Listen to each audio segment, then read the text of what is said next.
You could see the flash from 65 miles away, brighter than any neon sign, hotter than the desert sun at noon. And in Las Vegas, they didn't run from it. They sold tickets to it. But that wasn't the first time this desert town bet everything on an impossible dream. Few remember what came before the atomic glow, before Sinatra's spotlight, before the fountains danced to Celine Dion. Few remember when Las Vegas was just a whistle stop on a railroad line, where 30,000 workers descended on the barren Mojave to build something the world had never seen. This is the story of Las Vegas, not just the story you think you know, but the one your parents lived, your grandparents gambled on, and your great-grandparents helped build with their own two hands. In December 1930, when the Great Depression had America by the throat and bread lines stretched around city blocks, President Herbert Hoover authorized something extraordinary. A 680-square-mile section of barren Nevada desert would become the proving ground for the largest concrete structure ever attempted. They called it Boulder Dam at first, then Hoover Dam, and it would change everything. Las Vegas in 1930 was hardly a town, maybe 5,000 souls living in wooden buildings along Fremont Street, where the railroad tracks cut through and carried passengers between Los Angeles and Salt Lake City. There were a few gambling halls, sure. Gambling had been legal in Nevada since 1931, but nothing fancy, just sawdust floors and nickel slots, and men in work shirts betting their last dollar on a hand of cards. Then came the announcement. The 6 companies consortium had won the bid to build the dam, and they'd need workers, thousands of them. Within weeks, the roads leading into Las Vegas were clogged with jalopies and pickups, loaded down with everything a family owned, driven by desperate men who'd heard there was work in Nevada. By early 1931, the desert was swarming with humanity. You could feel it in the air, that electric mix of hope and desperation. Workers lived in temporary tent cities while Boulder City was being built 30 miles away. The heat was unforgiving, 102 degrees at the dedication ceremony in September 1935, when President Franklin D. Roosevelt came to mark the occasion, though he pointedly avoided mentioning Hoover's name, as Hoover wasn't even invited. More than 100 men died building that dam, but when it was finished, dedicated on September 30th, 1935, it stood as a testament to what America could do when it put its mind to something. For Las Vegas, the dam meant something else entirely. It meant money. It meant tourists. It meant the beginning of a transformation from dusty railroad stop to something much bigger. The workers spent their paychecks in Las Vegas, on gambling, on women, on liquor that flowed freely despite Prohibition's last gasps. And the businessmen took notice. By the time construction wrapped up in 1936, Las Vegas had tasted prosperity, and it wanted more.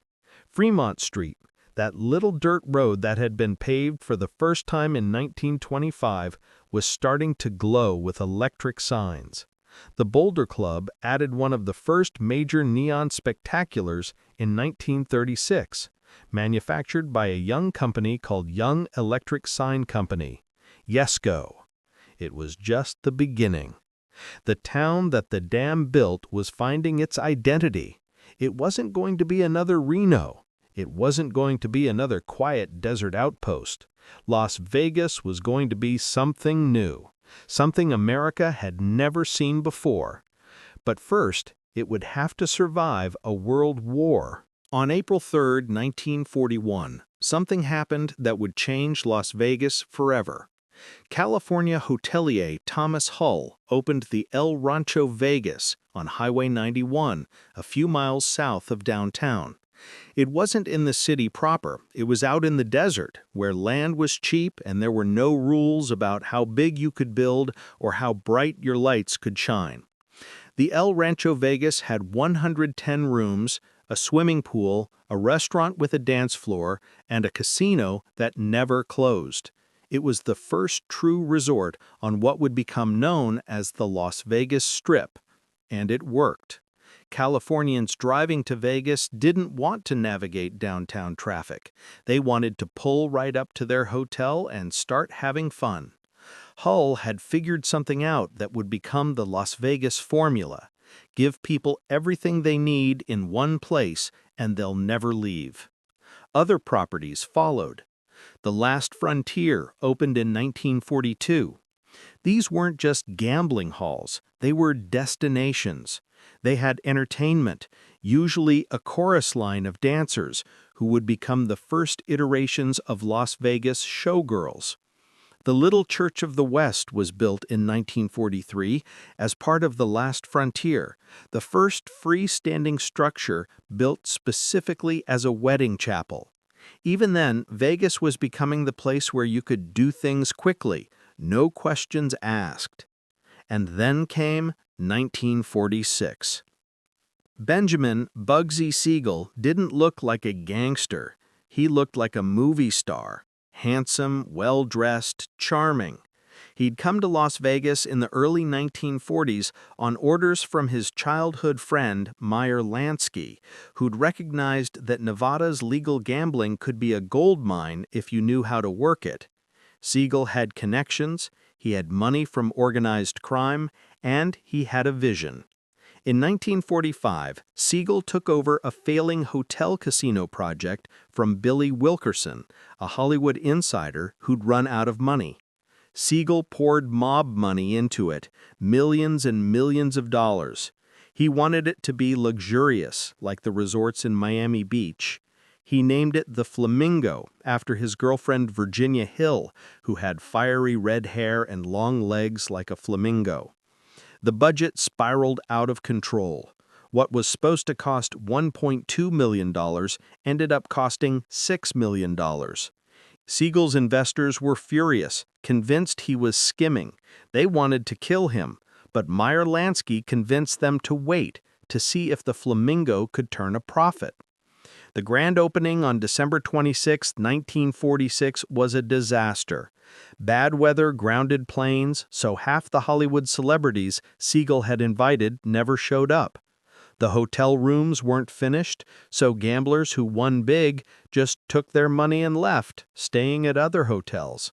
Within 2 weeks, the Flamingo had lost $300,000 and had to close. Siegel convinced his investors to give him one more chance. The Flamingo reopened on March 1, 1947, as the Fabulous Flamingo. By April, it was finally turning a profit. Siegel must have felt the relief washing over him. He'd done it. He'd pulled it off. On June 20, 1947, Siegel was sitting in Virginia Hill's Beverly Hills home when someone fired 9 shots through the window. 4 bullets hit him. One went through his eye and out the back of his head. He died instantly. He was 41 years old. 20 minutes after the shooting, mob associates walked into the Flamingo and took control.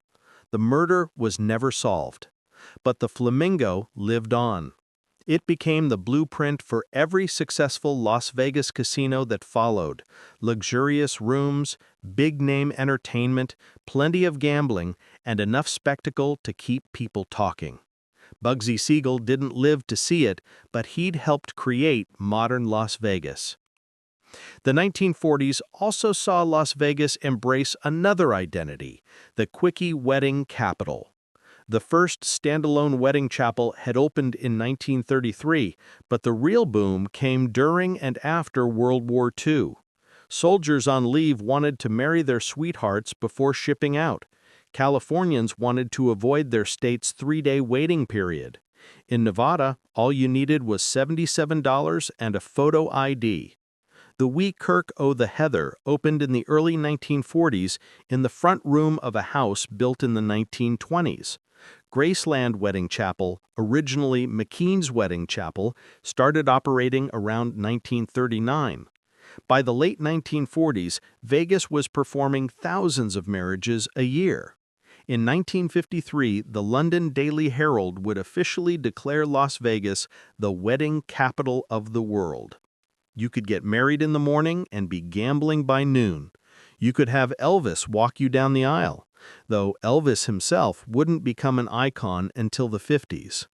Vegas was becoming the place where rules didn't apply, where you could reinvent yourself, where anything was possible. On January 27, 1951, the United States detonated its first atomic bomb at the Nevada test site, just 65 miles northwest of Las Vegas. The flash lit up the sky. The mushroom cloud rose over the desert, and Las Vegas did something that would define its character forever. It turned nuclear testing into entertainment. The Las Vegas Chamber of Commerce issued press releases describing the bombs as just another attraction, like Hoover Dam or the casinos. Hotels advertised atomic viewing parties from their rooftops. The Flamingo and the Sands hawked atomic cocktails. Beauty pageants crowned Miss Atomic Bomb. Showgirls wore mushroom cloud headdresses. Between 1951 and 1962, the government conducted 100 atmospheric nuclear tests at the Nevada test site. Tourists came from across the country to watch, parking their cars in the desert or standing on hotel balconies, watching the sky light up brighter than daylight at 5 a.m. The New York Times called it the non-ancient but nonetheless honorable pastime of atom bomb watching. No one talked much about radiation or fallout. The government assured everyone the tests were safe, that any radiation would dissipate before reaching the city. It wasn't true. People in northeastern Nevada and southern Utah would later report livestock dying and beta burns on their skin. But in the moment, Las Vegas sold the apocalypse as spectacle. It was quintessentially Vegas.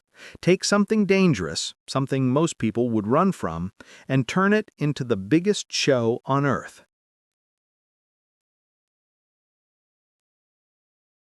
Downtown Las Vegas, centered on Fremont Street in the 1950s, was still the heart of the city's gambling scene. The Golden Nugget, which had opened in 1946, became the crown jewel. Guy McAfee, a former LAPD Vice Squad officer turned gambling entrepreneur, had built it in the Victorian style of San Francisco's Barbary Coast, with carved wood and imported Italian marble. In 1949, the Golden Nugget erected what it claimed was the largest and brightest neon sign in the world, a massive structure topped with a glowing golden nugget. It was a declaration. Fremont Street was going to outshine everything. By 1950, they upgraded again, adding a 48 by 48-foot open structure sign with 7 to 8-foot sparkling letters and a 12-foot wide neon nugget with rays spreading 26 feet across. In 1956, the Golden Nugget covered its entire facade with neon, a 2-story bullnose shield that wrapped around the corner, flanked by banks of flashing lights extending over 100 feet down the street. For the first time, a sign had become integrated into the building itself. Fremont Street became known as Glitter Gulch, a canyon of light and motion, where you could read a newspaper at midnight from the glow of the signs alone. Other casinos competed furiously. The neon wars of the 1950s and 60s were real. Every few years, a casino would tear down its sign and build something bigger, brighter, more elaborate. It was an arms race fought with argon and neon gas, with Yesco and other sign companies pushing the limits of what was possible.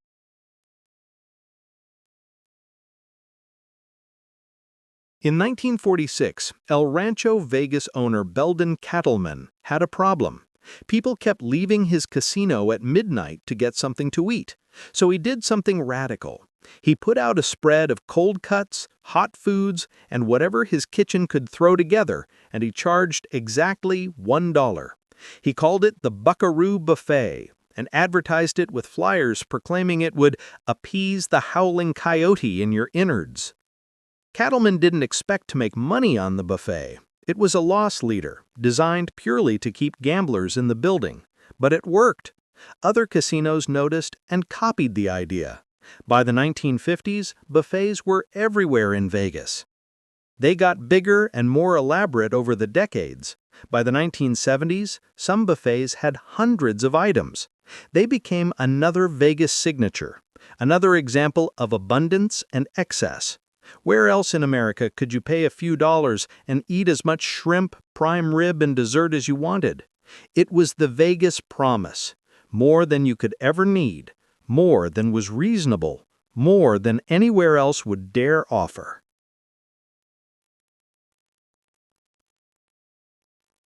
The modern Las Vegas showgirl was perfected in the 1950s. The concept had been imported from France. The Lido de Paris opened at the Stardust in 1958, and the Folies Bergère debuted at the Tropicana in 1959. These weren't burlesque shows. They were sophisticated European-style productions with live orchestras, elaborate sets, and dancers in costumes that cost thousands of dollars. In 1957, Harold Minsky opened a topless revue at the Dunes, proving that nudity wouldn't get you arrested in Vegas. The next year, choreographer Don Arden brought the Lido de Paris to the Stardust, establishing standards that would define the Vegas showgirl for decades. Dancers had to be at least 5'8", with small natural breasts, and they had to master Don Arden's specific walk that made them float sensually across the stage. The costumes grew more elaborate every year. Towering headdresses made of feathers, rhinestones that caught the spotlight, revealing bodysuits in every color imaginable. A fully dressed showgirl in heels and feathered headpiece could stand 10 feet tall. These women were icons, symbols of Las Vegas glamour. Little girls dreamed of becoming showgirls the way they dreamed of becoming movie stars. Frank Sinatra performed his first Las Vegas show at the Desert Inn on September 4, 1951. He was still rebuilding his career after personal and professional setbacks in the late 40s. By 1954, after winning an Academy Award for From Here to Eternity and releasing hit records with Nelson Riddle, Sinatra returned to Vegas as a conquering hero. He purchased a 2% stake in the Sands Hotel and made it his home base. The Sands Copa Room held about 600 people, intimate for Vegas standards, and it became the epicenter of cool. Frank Sinatra, Dean Martin, Sammy Davis Jr., Peter Lawford, and Joey Bishop would gather there, sometimes planned, sometimes spontaneously, and put on shows that blurred the line between performance and party. They drank, or at least pretended to drink, on stage. They told jokes, insulted each other, brought audience members into the act. The Sands marquee would sometimes just say, "Dean Martin, maybe Frank, maybe Sammy." You never knew who would show up. That was part of the thrill. In early 1960, during the filming of Ocean's 11, the Rat Pack performed what became known as the Summit at the Sands. Hollywood elite flew in, Bob Hope, Lucille Ball, even future President John F. Kennedy. It was a publicity bonanza. The Rat Pack became synonymous with Las Vegas, the ultimate representation of the city's boozy, swaggering, glamorous heyday. Years later, former Nevada Lieutenant Governor Lorraine Hunt Bono would remember, "Frank wouldn't go out after dark without a sport jacket on, let alone perform out of a tuxedo. He was the spark that changed Vegas from a dusty western town into something glamorous." On August 5, 1966, developer Jay Sarno unveiled Caesar's Palace. And note, there's no apostrophe, because every guest was supposed to feel like a Caesar. The ancient Roman-themed resort was unlike anything Las Vegas had seen before. Its 14-story tower boasted 680 rooms. The entrance was inspired by St. Peter's Square, with fountains and statues of Roman gods. The pool area was based on the public baths of Pompeii. The grand opening cost $1 million and featured 50,000 glasses of champagne, gallons of imported caviar, and tons of filet mignon. Andy Williams headlined the Circus Maximus showroom, which would host Frank Sinatra, Cher, and Aretha Franklin over the years. Caesar's Palace was the first casino to truly commit to a theme, to build not just a hotel with a casino, but an entire fantasy environment. Sarno had secured financing through the Teamsters Pension Fund, which sparked rumors of mob involvement, though Sarno insisted it was legitimate. He'd imported marble statues from Italy. He'd built a 2,000-seat theater that rivaled Rome's Colosseum. The resort positioned itself as both exclusive and accessible. You felt like royalty just walking through the door. It was Sarno's masterpiece, and it set the standard for the themed mega-resorts that would dominate Vegas in the decades to come. Elvis Presley's Vegas debut in 1956 had been a disaster. The 21-year-old rock and roller was too weird, too wild for the Sinatra crowd that packed the New Frontier. He swore he'd never come back. But on July 31, 1969, Elvis walked onto the stage of the International Hotel's showroom. The International would become the Las Vegas Hilton in 1971. He wore a black tunic. He picked up a guitar, and he exploded back into America's consciousness. "It's the first time I've worked in front of people for 9 years," he told the audience that opening night, "and it may be the last. I don't know." The crowd had no such doubts. Elvis was electric, moving through blue suede shoes, all shook up, in the ghetto, closing with a 6-minute version of Suspicious Minds. The Colonel, Tom Parker, Elvis's manager, struck a deal for twice-annual engagements at $125,000 per week. Elvis would perform summer festivals in August and return engagements in February. He'd perform at the Hilton more than 600 times between 1969 and 1976. He made the 30th floor Imperial Suite his home away from home. Elvis brought in 100,000 fans for each engagement. They screamed and clawed their way to the stage, hoping for a kiss and a scarf while he crooned "Love Me Tender." The night before each engagement, the Colonel would plaster every inch of the hotel with Elvis posters while the previous show was performing. By the time people came out, they'd be walking into a different casino, a hotel executive remembered. Liberace also became a Vegas fixture in the 70s, regularly performing at the Las Vegas Hilton, once making his entrance in a Rolls-Royce Phantom 5 limousine wearing an evening coat adorned in diamonds. Elvis and Liberace represented different facets of Vegas showmanship. Elvis the sultry rebel turned showman, Liberace the flamboyant piano virtuoso.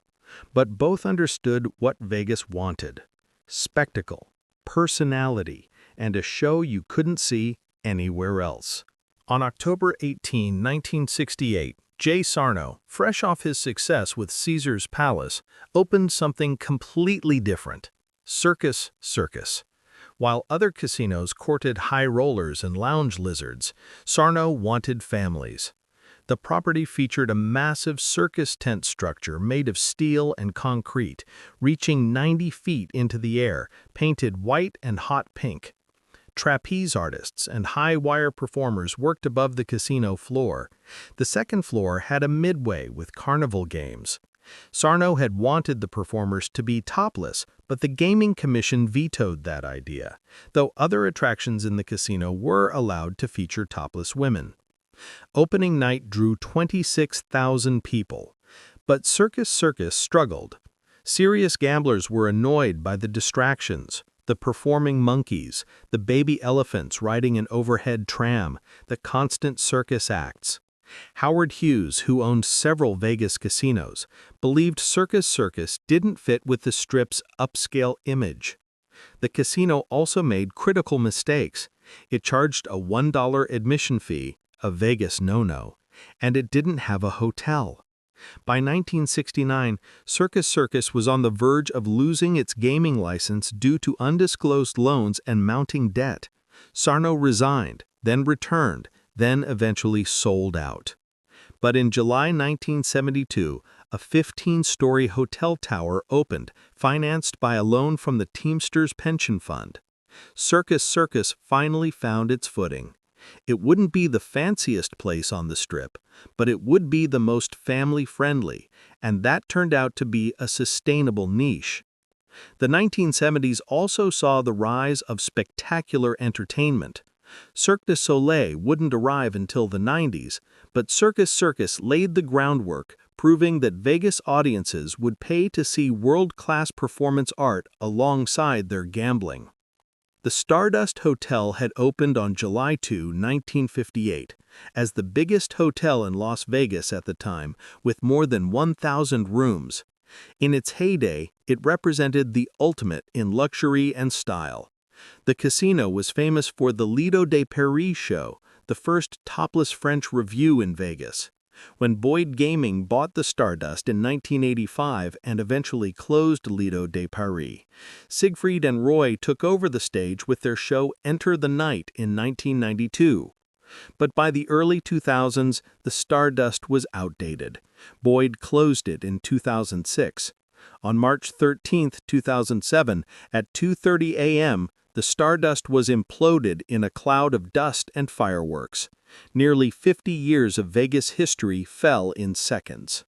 Eventually, the site would become Resorts World. The Stardust's neon sign, a massive space-age spectacular that had defined the Northern Strip, was saved and now resides at the Neon Museum. The Vegas Golden Knights even honored the hotel with their reverse retro jersey in 2023, copying the cosmic lettering of the Stardust sign. The 1970s marked a shift in Las Vegas ownership. Howard Hughes had arrived in 1966 and gone on a buying spree. The Desert Inn, Frontier, Sands, Castaways, Landmark, Silver Slipper. The U.S. Justice Department eventually sued him for monopoly concerns, but his involvement brought a new legitimacy to Vegas. In 1967, Nevada passed a law allowing public corporations to own casinos without licensing every shareholder. This opened the floodgates for corporate ownership. The mob influence that had defined Vegas in the 40s, 50s, and 60s was slowly being pushed out in favor of corporate boardrooms. The gaming industry was becoming just that, an industry. The Wild West days were ending. The accountants were taking over. By the 1980s, Las Vegas was in decline. Atlantic City had legalized gambling in 1976, providing an East Coast alternative.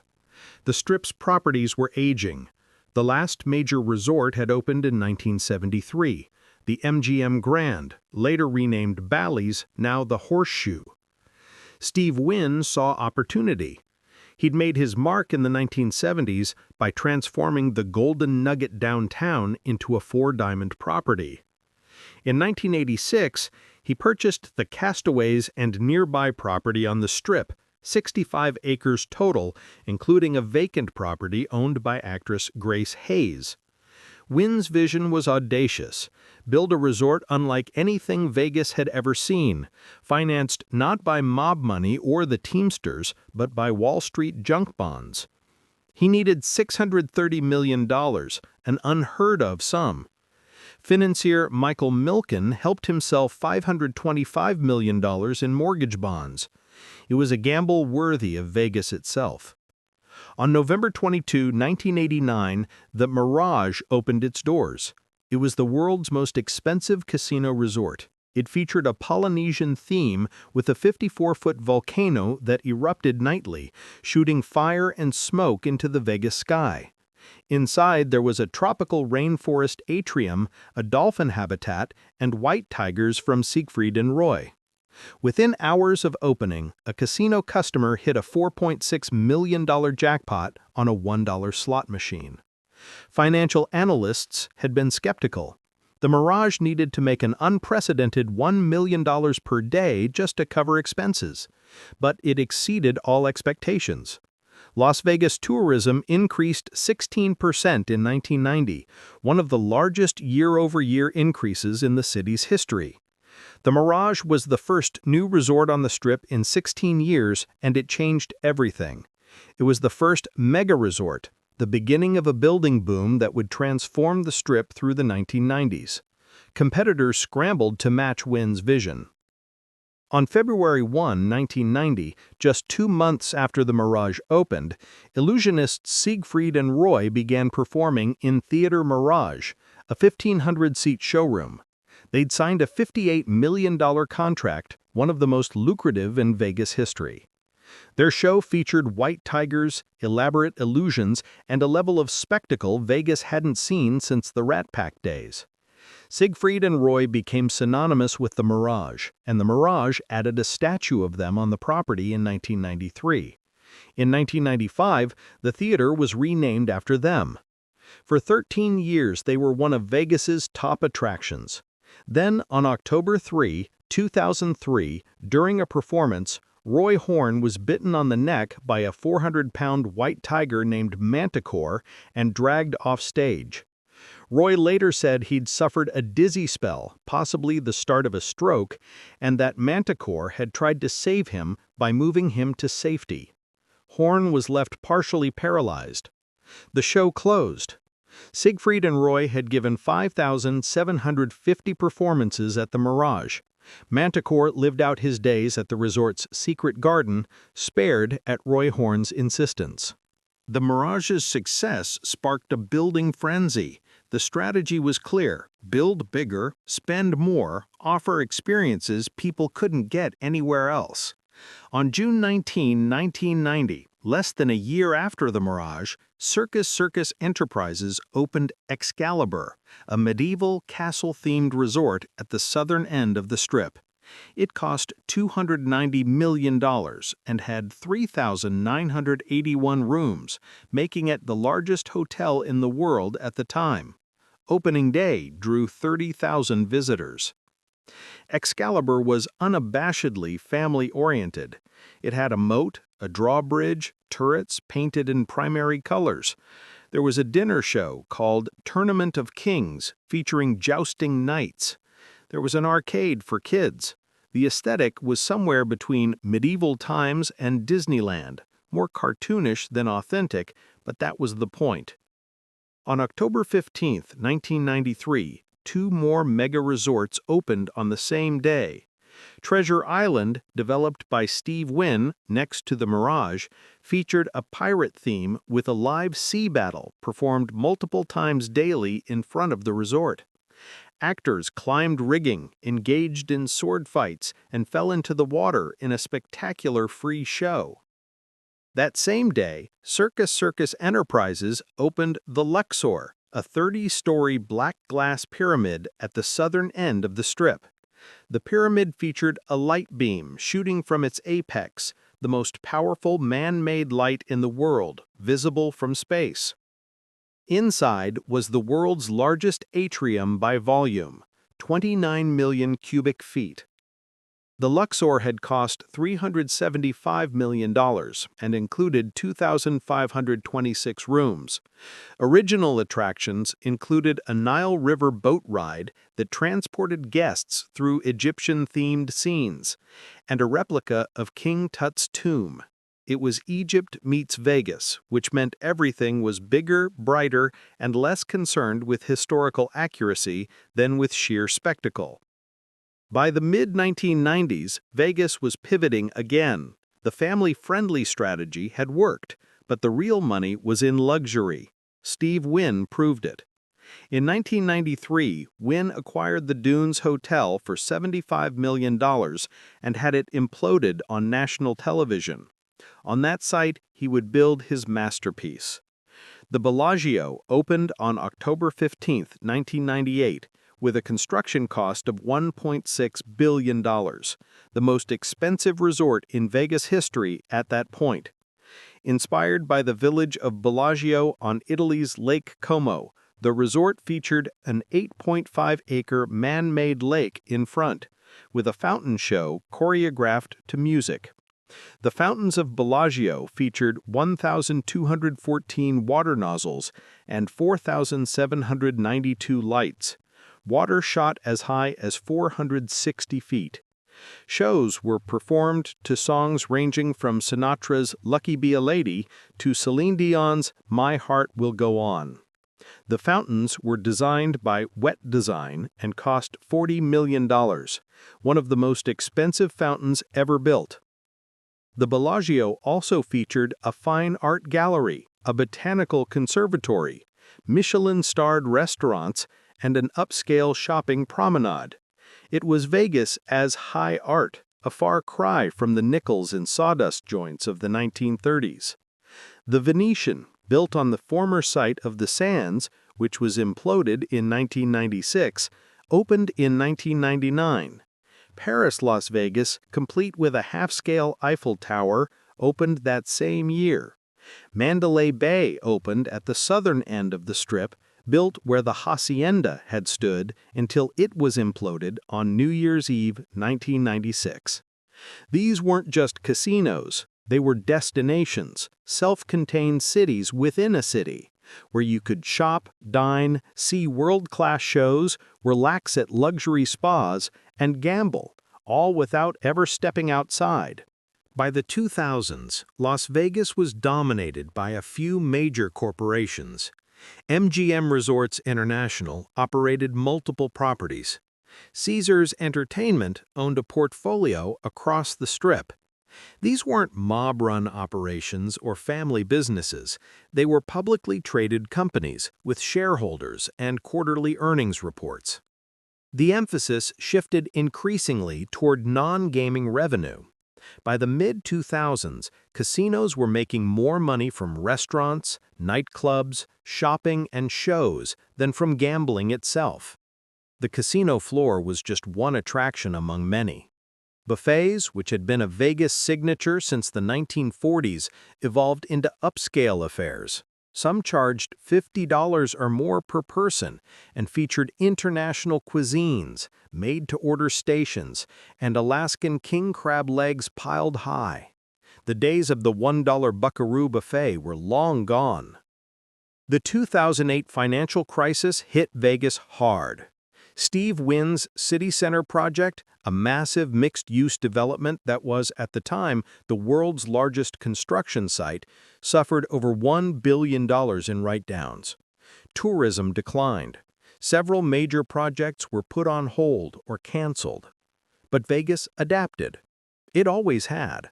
By the 2010s, the city was reinventing itself again, this time as a sports and entertainment hub. The NHL's Vegas Golden Knights arrived in 2017. The NFL's Raiders relocated from Oakland in 2020. F1 racing came to the Strip. Major boxing matches and UFC fights drew international audiences. The COVID-19 pandemic in 2020 shut down the Strip for the first time in its history. Many of the city's buffets never reopened. Only about a dozen of the 70 that existed pre-pandemic came back. But by 2021, Vegas was roaring again. Shows returned, tourists flooded back, the casinos adapted with new safety measures, and life went on. Looking back from the 2020s, the transformation is staggering. The dusty railroad town of 5,000 people in 1930 had become a metropolitan area of over 2 million. The city that promoted atomic bomb viewings in the 1950s now hosted World Championship sporting events. The Strip that once featured the Rat Pack in the Copa Room now boasted resident shows by Adele, Lady Gaga, and Katy Perry. The old landmarks were mostly gone, imploded to make way for the new. The Dunes fell in 1993, the Landmark in 1995. The Sands in 1996, the Hacienda in 1996, the Stardust in 2007. Even the Mirage, which had started the mega resort era, closed in 2024 to be rebranded as Hard Rock Las Vegas. But the spirit remained. Vegas was still the place where you could reinvent yourself, where rules were suggestions, where spectacle was the point. Wedding chapels still dotted the Strip and downtown, over 5 million marriages and counting since 1909. The neon might have given way to LED screens, but the lights still burned bright. The Neon Museum, which officially began operations in the 1990s, preserves the old signs. The Stardust's cosmic lettering, the Flamingo's neon pink, the Sahara's letters, the Silver Slipper's shoe. They're artifacts now, museum pieces, but they tell the story of a city that was never afraid to bet everything on a dream. You could trace the whole history of modern America through Las Vegas. The 1930s gave us the Hoover Dam, proof that the Depression couldn't kill American ambition. The 1940s brought gangsters and glamour, mob money building palaces in the desert. The 1950s gave us atomic optimism, or perhaps atomic denial, turning mushroom clouds into martini garnishes. The 1960s brought Elvis and Caesars, the king and the emperors. The 1970s saw corporate takeovers and family entertainment. The 1980s bet on Wynn's vision and won. The 1990s went all in on mega resorts and family vacations. The 2000s polished Vegas into luxury and legitimacy. Through it all, Vegas kept one promise. It would show you something you'd never seen before. It would let you feel like someone you weren't. It would take your money, sure, but it would give you a story in return. That's the real Las Vegas legacy, not the buildings. Those come and go, rising from the desert and falling to dynamite. Not the celebrities or the shows or the neon signs. The legacy is the idea that became true because enough people believed it. That in the middle of an unforgiving desert, you could build paradise. That you could take nothing and turn it into everything. That the house doesn't always win, sometimes against all odds, the dreamers do. And that's why even now, decades later, when you see those lights shimmering on the horizon, when you hear that first coin drop in a slot machine, when you stand in front of the Bellagio fountains as they dance to Sinatra's voice, you feel it. That electric possibility, that sense that tonight, anything could happen. Because in Las Vegas, it always could. And maybe, just maybe, it still can.